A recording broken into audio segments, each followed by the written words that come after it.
اے اہل اسلام، اب اللہ اور اس کے رسول کی طرف سے ان مشرکوں سے جن سے تم نے عہد کر رکھا تھا بیزاری اور جنگ کی تیاری ہے۔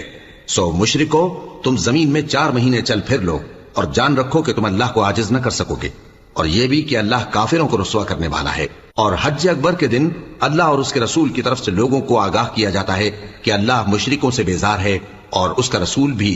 اب اگر تم توبہ کر لو تو تمہارے حق میں بہتر ہے، اور اگر نہ مانو تو جان رکھو کہ تم اللہ کو ہرا نہیں سکو گے۔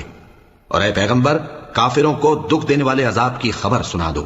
البتہ جن مشرکوں کے ساتھ تم نے عہد کیا ہو اور انہوں نے تمہارا کسی طرح کا قصور نہ کیا ہو اور نہ تمہارے مقابلے میں کسی کی مدد کی ہو، تو جس مدت تک ان کے ساتھ عہد کیا ہو اسے پورا کرو، کہ اللہ پرہیزگاروں کو دوست رکھتا ہے۔ پس جب عزت کے مہینے گزر جائیں تو مشرکوں کو جہاں پاؤ قتل کر دو، اور ان کو پکڑ لو اور گھیر لو، اور ہر گھات کی جگہ ان کی طاق میں بیٹھے رہو۔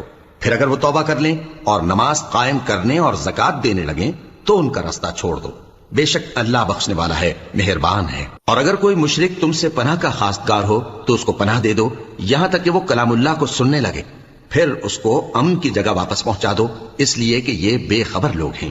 بھلا مشرکوں کے لیے جنہوں نے عہد توڑ ڈالا، اللہ اور اس کے رسول کے نزدیک عہد کیسے قائم رہ سکتا ہے؟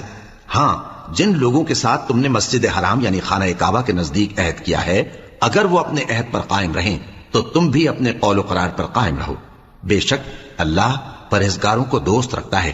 بھلا ان سے عہد کیوں کر پورا کیا جائے جب ان کا یہ حال ہے کہ اگر تم پر غلبہ پالیں تو نہ قرابت کا لحاظ کریں نہ عہد کا۔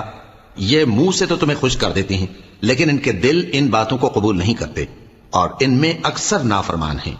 یہ اللہ کی آیتوں کے عوض تھوڑا سا فائدہ حاصل کرتے اور لوگوں کو اللہ کے رستے سے روکتے ہیں۔ کچھ شک نہیں کہ جو کام یہ کرتے ہیں برے ہیں۔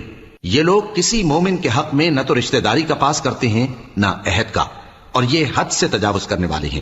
اب اگر یہ توبہ کر لیں اور نماز پڑھنے اور زکات دینے لگیں تو دین میں تمہارے بھائی ہیں، اور سمجھنے والے لوگوں کے لیے ہم اپنی آیتیں کھول کھول کر بیان کرتے ہیں۔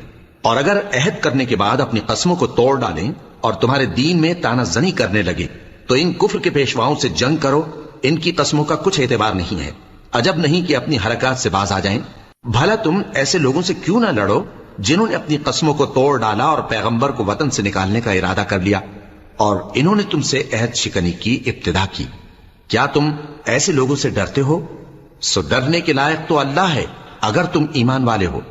ان سے خوب لڑو، اللہ ان کو تمہارے ہاتھوں سے عذاب میں ڈالے گا اور انہیں رسوا کرے گا، اور تم کو ان پر غلبہ دے گا، اور مومن لوگوں کے سینوں کو شفا بخشے گا، اور ان کے دلوں سے غصہ دور کرے گا، اور اللہ جس پر چاہے گا توجہ فرمائے گا، اور اللہ سب کچھ جانتا ہے، حکمت والا ہے۔